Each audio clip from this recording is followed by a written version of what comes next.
साल में सड़क का इंतजार, निजी विवाद में 10,000 आबादी की जिंदगी। भागलपुर के सुल्तानगंज नगर परिषद क्षेत्र में वार्ड संख्या 21 स्थित गंगापुर संपर्क नारायणपुर में पूर्वी हिस्से दशकों से सड़क निर्माण नहीं होने से अपने नागरिकों को भारी परेशानी का सामना करना पड़ रहा है। वर्ष 1992 से ये सड़क धुंधेला, मुंशीपट्टी और साथ ही बैकुंठपुर, फुलवरिया और विष्णुपुर समेत 10 से 15,000 आबादी रेलवे स्टेशन में सुल्तानगंज बाजार आने जाने का मुख्य मार्ग है। सड़क निर्माण व्यक्तिगत विरोध और आपसी जमीन विवाद के कारण अधर में लटका हुआ है और बरसात के दिनों में जल जमाव और कीचड़ के कारण और भी बद से बदतर स्थिति हो जाती है। स्कूल बच्चों को पहुंचने में दिक्कत का सामना करना पड़ता है, जिसके कारण महिला न्यायालय तक पहुंच गई और साथ ही 2013 में सीडीसी की संख्या 1000/91 पर सुनवाई करते हुए हाईकोर्ट के आदेश के अनुसार डीएसएलआर द्वारा मामला खारिज कर दिया गया था। उसके बाद ग्रामीण द्वारा आपसी चंदा का सड़क निर्माण शुरू करा दिया गया था।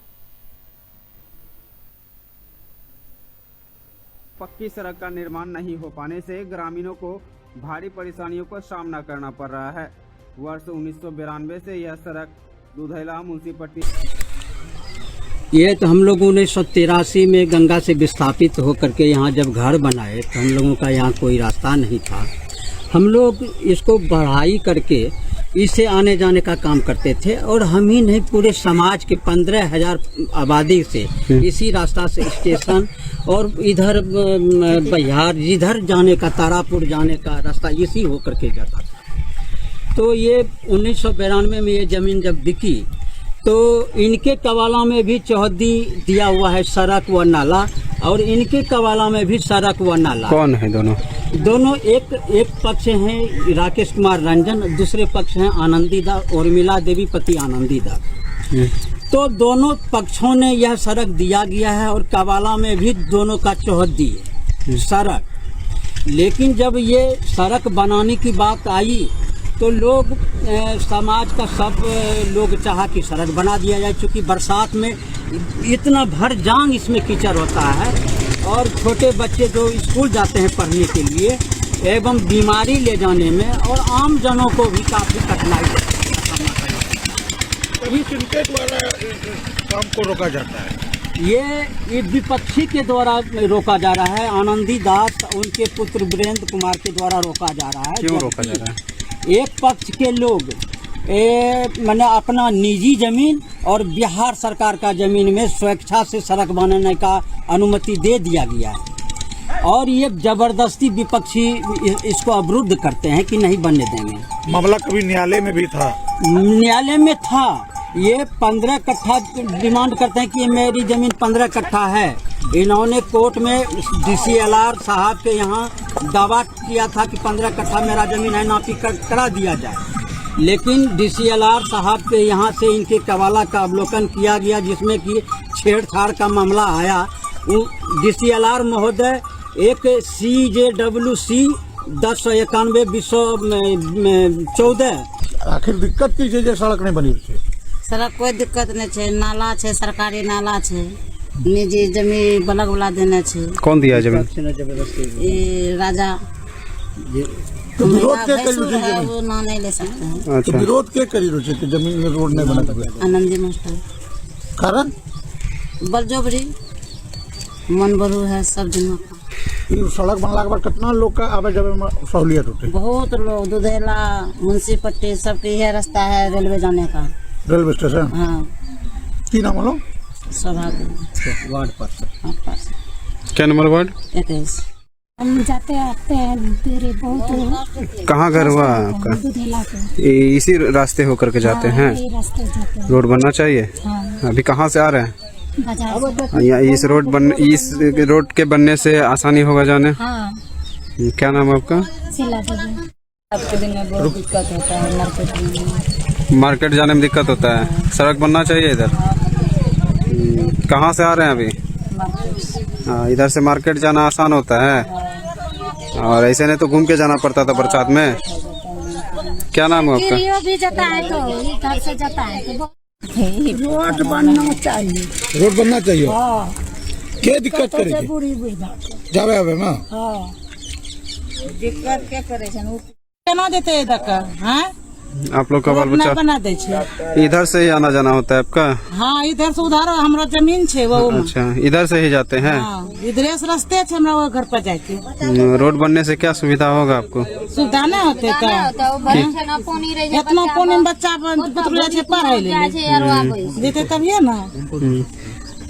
की परेशानी कुछ इधर? खड्डा होय छै, बच्चा डूबै छै, बनते तो बच्चा एना सीधा जेते नहीं स्कूल। एक बार जा रहे थे, बहुत इतना कादो था, जा रहे थे तो गिर गए थे। तो सड़क बनना चाहिए इधर? हाँ, सड़क बनना चाहिए। क्या नाम है? सोनाक्षी कुमारी। शेरघाटी राष्ट्रीय राजमार्ग 2 पर मंगलवार को उस वक्त अफरा तफरी मच गई जब तेज रफ्तार टेलर ने सड़क किनारे खड़े ट्रक में पीछे से जोरदार टक्कर मार दी है। टक्कर इतनी भीषण थी कि ट्रेलर का अगला हिस्सा पूरी तरह क्षतिग्रस्त हो गया। चालक केबिन में फंस गया। घायल चालक की पहचान औरंगाबाद जिले के देव थाना क्षेत्र के कोताकी बाबू बीघा निवासी जगनारायण यादव के 35 वर्षीय पुत्र अमरेंद्र यादव के रूप में हुई है। बताया जा रहा है कि अमरेंद्र यादव गाजियाबाद से बिजली के कवर तार लोड कर रांची जा रहा था और इसी दौरान शेरघाटी NH 2 पर अचानक वाहन असंतुलित हो गया और डिवाइडर से जा टकराया है। और साथ ही आपको बता दें कि चिकित्सक डॉक्टर बालाजी ने बताया है कि चालक को हल्की चोटें आई हैं। प्राथमिक उपचार के बाद उसकी स्थिति खतरे से बाहर बताई जा रही। प्रत्यक्षदर्शियों के अनुसार उस सड़क किनारे खड़ा था और चालक खलासी भोजन करने गए थे। इसी बीच ये हादसा हो गया है। सूचना मिलते ही डायल 112 की टीम और शेरघाटी पुलिस मौके पर पहुंची है।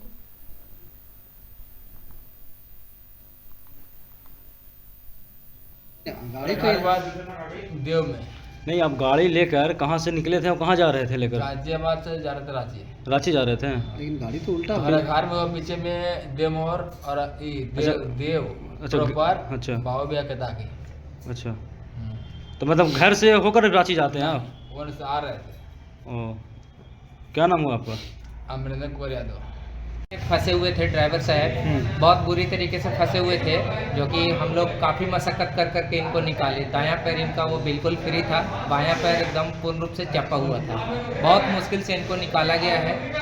गाड़ी किधर से किधर गाड़ी तो बता रहे हैं ये दोही तरफ से और औरंगाबाद तरफ के रूट में ये जा रहे थे, है ना। शेरघाटी ओवरब्रिज ये हादसा हुआ। क्या नाम है आपका? संतोष कुमार, गोपालपुर। बीकानेर के बज्जू क्षेत्र में 8वीं बोर्ड की परीक्षा देने जा रही 13 वर्षीय छात्रा की हत्या के मामले में पुलिस ने आरोपी युवक को डिटेन किया है। खास बात यह है कि आरोपी वारदात को अंजाम देने के बाद अपने घर चला गया। पुलिस को गुमराह करने के लिए शव मिलने के बाद ग्रामीणों व परिजनों के साथ एक दिन धरने पर बैठा रहा। बीकानेर SP कावेंद्र सिंह ने बताया है कि घटना के बाद से हमारी टीमें लगी हुई थी। घटना के बाद से हमारी टीमें वहां पर लगी थी। CCTV टीम है, साइबर टीम है और सबने मिलकर अलग अलग एंगल क्लू से आरोपी को पकड़ने में सहयोग किया है। आरोपी श्याम सुंदर को डिटेन कर लिया गया है। बाकी अनुसंधान जारी है। और साथ ही राजस्थान सरकार की ओर से बज्जू SDM द्वारा सकारात्मक लिखित आश्वासन के बाद अब पोस्टमार्टम करवाने को तैयार हुए हैं। संघर्ष समिति व परिजन मुख्यमंत्री सहायता कोष 5 लाख की आर्थिक मदद मंजूर है। इसके अतिरिक्त 5 लाख की सहायता भी प्रस्तावित। साथ ही पीड़ित परिवार को संविदा पर सरकारी नौकरी एवं 1 करोड़ की मुआवजे का भी प्रस्तावित भेजने सहित बातों पर बनी सहमति का प्रशासन की तरफ से मिला लिखित आश्वासन के बाद धरना हटाया गया है।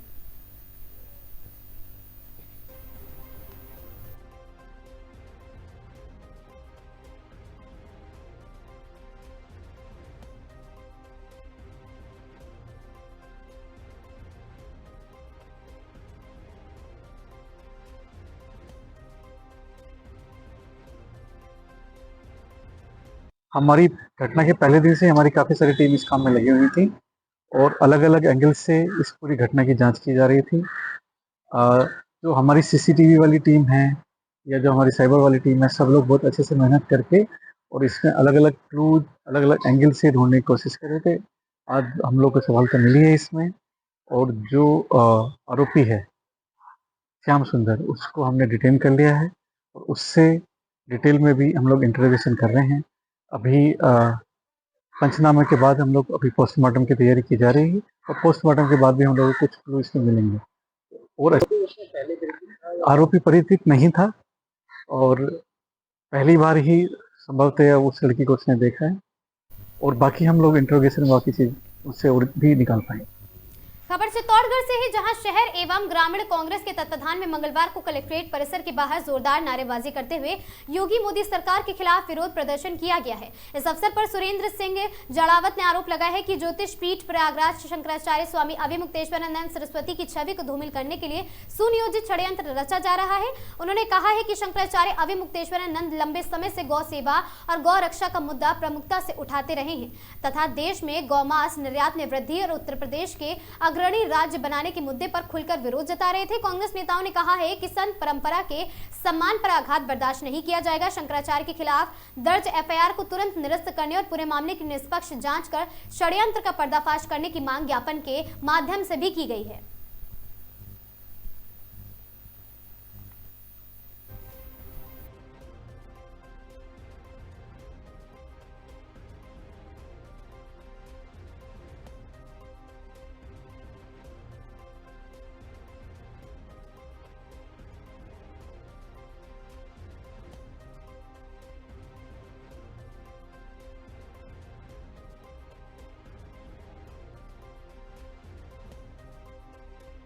आज हम लोग उस विषय के ऊपर जो कि पूरे देश का ज्वलंत मुद्दा बन चुका है, स्वामी अभिमुक्तेश्वरानंद जी के खिलाफ जिस तरह के एक षड्यंत्र पूर्वक और एक घिनौने आरोप लगा करके और जिस तरह का एक मुकदमा प्रयागराज पॉक्सो कोर्ट के अंदर एक स्पेशल एडीजे जज द्वारा दर्ज कराने का आदेश दिया पुलिस स्टेशन को, वो बहुत ही निंदनीय है। जितनी उसकी घोर निंदा की जाए उतनी कम है।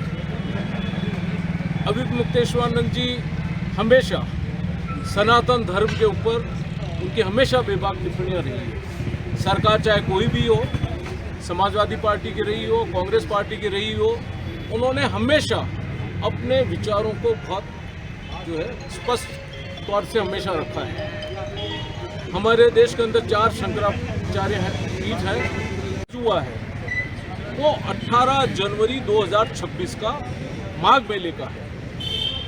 उसके अंदर जो एक मुकदमा जो दर्ज कराने वाला व्यक्ति है, तो रामभद्राचार्य जी का जो शिष्य है आशुतोष ब्रह्मचारी, वो आशुतोष ब्रह्मचारी का इतिहास यूपी के अंदर शामली जिले के कांदा थाने के अंदर 21 मुकदमे संगीन गो हत्या के, अपहरण के, गोकशी के, ऐसे संगीन मुकदमे 21 मुकदमे उसके खिलाफ दर्ज है कांदला थाना जिला शामली के अंदर। और वहाँ का एचएस है, ये रामभद्राचार्य जी का शिष्य बने 22 के अंदर, और उसके बाद के अंदर इनको पूरा संरक्षण रामभद्राचार्य जी को वर्तमान केंद्र सरकार का और यूपी सरकार का है।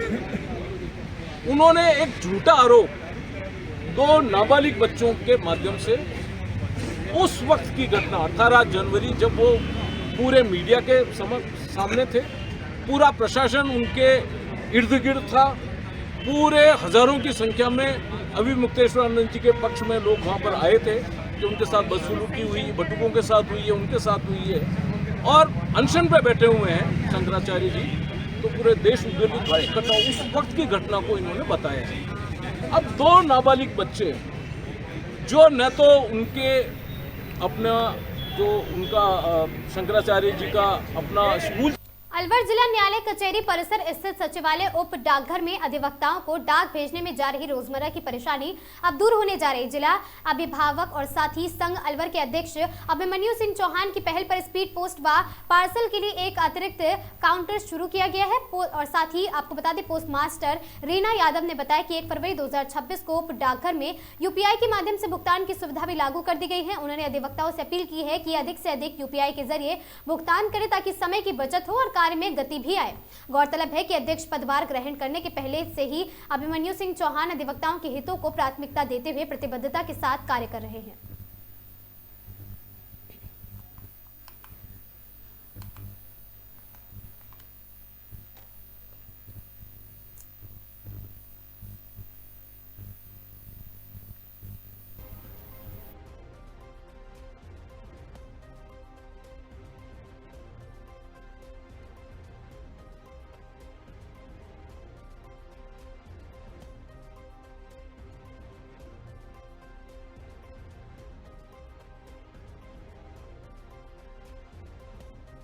अभी तो नया काउंटर चालू हो गया, क्या कहना चाहेंगे इसके लिए? काउंटर की ज़रूरत हमें इसलिए थी, हमारे यहाँ पर 1200 से ज़्यादा अधिक एडवोकेट जो रोज़ प्रैक्टिस के लिए आते हैं।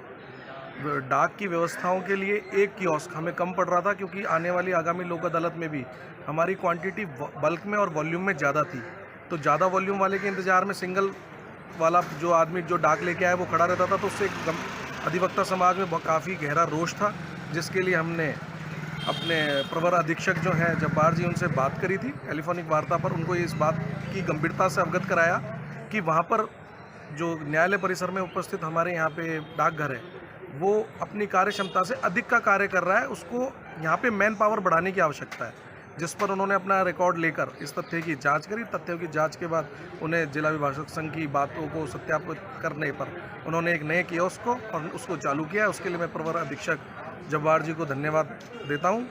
उन्होंने हमारी समस्याओं को तुरंत और जल्दी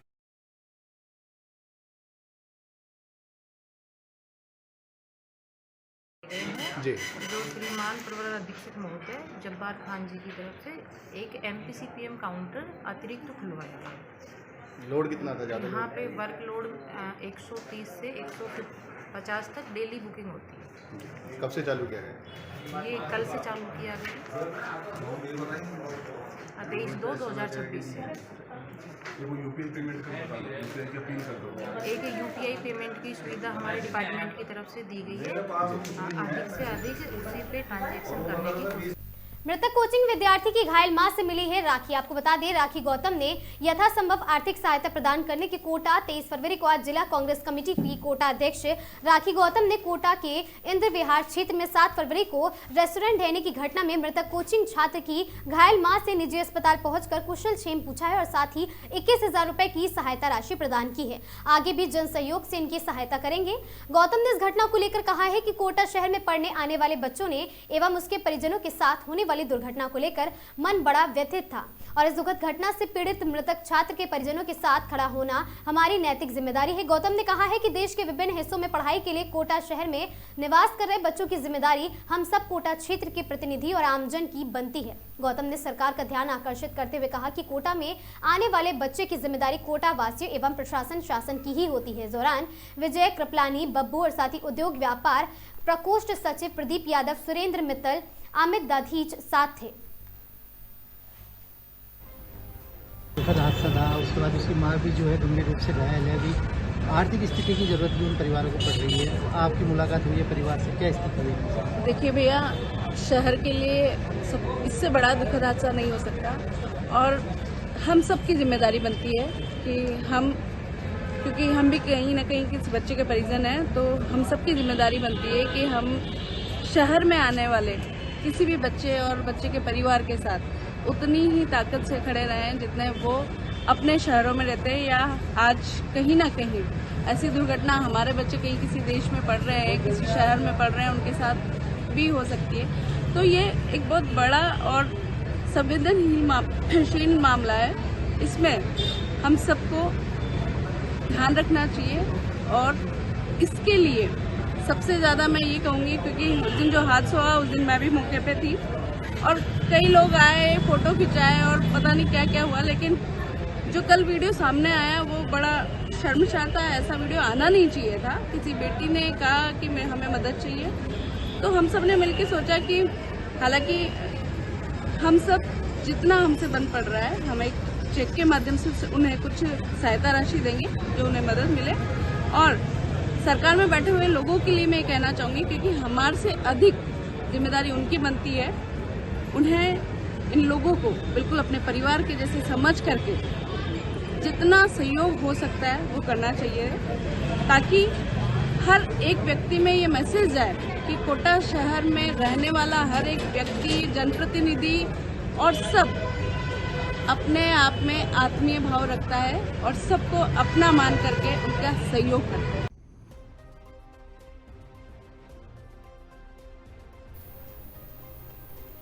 खबर कोटा से है, जहां बाइक और स्कूटी की टक्कर हो गई है। झगड़े में एक युवक हुआ गंभीर रूप से घायल। परिजनों का आरोप है गाड़ी ठीक करवाने के पैसे नहीं देने पर जमकर मारपीट की गई है। गंभीर घायल इंद्रजीत केवट को सिरसिया अवस्था में कोटा रेफर, इलाज के दौरान उसकी मौत हो गई है। पुलिस ने शव का पोस्टमार्टम कराकर परिजनों को सौंपा है।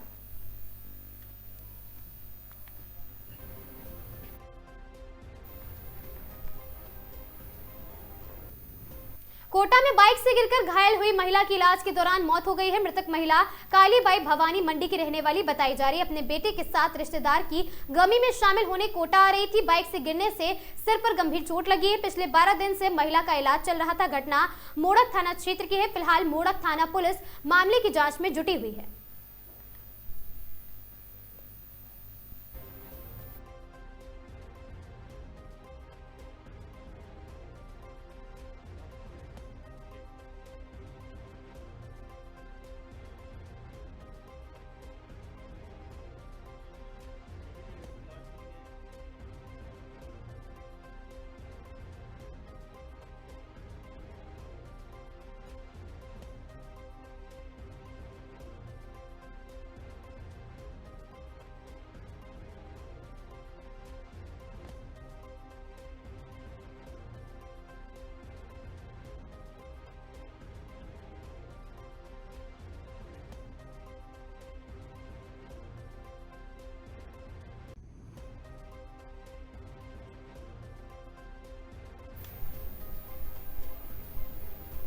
खबर धौलपुर से है, जहां चंबल की सरकार और संस्कारी धानी धर्मापरण नगरी और साथ ही राजाखेड़ा में श्री चंद्र प्रभु विधान का भव्य आयोजन श्री 1008 चंद्र प्रभु दिगंबर जैन पटवारी गली राजाखेड़ा में किया गया। प्रातः घट यात्रा के साथ कार्यक्रम प्रारंभ हुआ है और साथ ही प्रथम अभिषेक अक्षत जैन, नवनीत जैन और साथ ही कोठारी को क्षेत्र श्रीजी की शांतिधारा शैलेंद्र कुमार बंटी जैन टाक परिवार आगरा एवं मुकेश कुमार रवि कुमार जैन और साथ ही नायक परिवार राजाखेड़ा को प्राप्त हुआ है। मुकेश जैन पटवारी ने बताया है कि बड़े ही पुण्य का उदय है कि चंद्र प्रभु भगवान के मोक्ष कल्याण से सुअवसर हमें इतनी विशुद्धि और तथा विशाल विधान करने का अवसर प्राप्त हुआ है।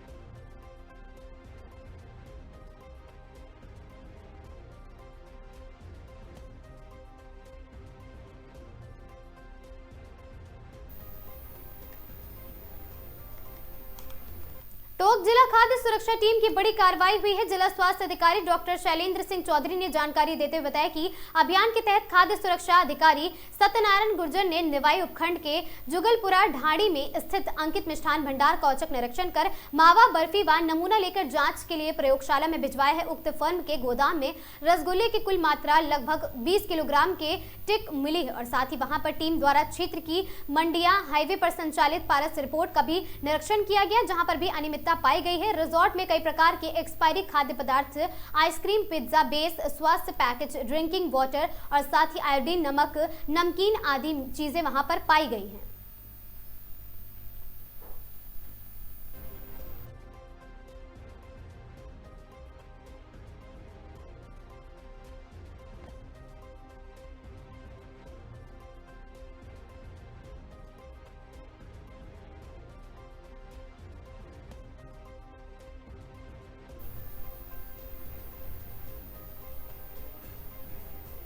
खेमा बाबा प्रेस क्लब की नवीन कार्यकारिणी के गठन के उपलक्ष्य में बायतू थाना परिसर में थाना अधिकारी डॉक्टर मनोहर विश्नोई द्वारा स्नेह मिलन एवं सम्मान समारोह का आयोजन किया गया।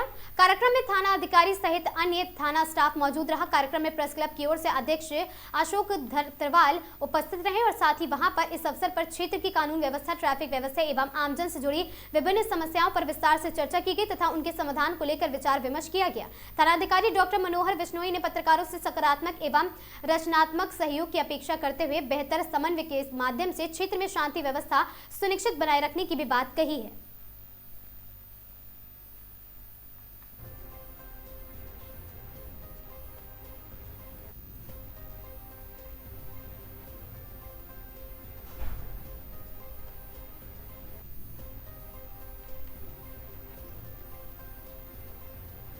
कवास क्षेत्र के ग्रामीणों और जनप्रतिनिधियों ने मंगलवार को कवास रेलवे स्टेशन पर मूलभूत सुविधाओं की कमी को लेकर आवाज बुलंद की है और प्रतिनिधि मंडल ने रेलवे मंडल अधिकारियों को ज्ञापन सौंपते हुए स्टेशन पर फुट ओवर ब्रिज के निर्माण और साथ ही कालका एक्सप्रेस के ठहराव की मांग की है। ग्रामीणों का कहना है स्टेशन पर प्लेटफॉर्म बदलने की यात्रियों की पटरियां पार करनी पड़ती हैं, जिससे हर समय हादसे की आशंका बनी रहती है। बुजुर्ग महिलाएं और स्कूली बच्चे जान जोखिम में डालकर प्लेटफॉर्म की दूसरी ओर प्लेटफॉर्म तक पहुंचती हैं। ऐसे में यात्रियों की सुरक्षा को ध्यान में रखते हुए फुट ओवर ब्रिज का निर्माण अत्यंत आवश्यक बताया जा रहा है। प्रतिनिधिमंडल ने बताया कि कवास क्षेत्र के प्रतिदिन बड़ी संख्या में यात्री बाड़मेर, जोधपुर व अन्य शहरों की ओर आवागमन करते हैं, लेकिन प्रमुख एक्सप्रेस ट्रेनों का ठहराव नहीं होने से लोगों को अतिरिक्त दूरी और खर्च उठाना पड़ता है। ज्ञापन में यह भी उल्लेख किया गया कि कवास क्षेत्र में तेल उत्पादन और ग्रामीण आबादी के दृष्टिकोण से महत्वपूर्ण, इसके बावजूद स्टेशन पर बुनियादी सुविधाएं सीमित हैं।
इन खबरों में आज के लिए बस इतना ही। ऐसी खबरों से लगातार जुड़े रहने के लिए बने रहें हमारे साथ और देखते रहें आगाज टाइम्स।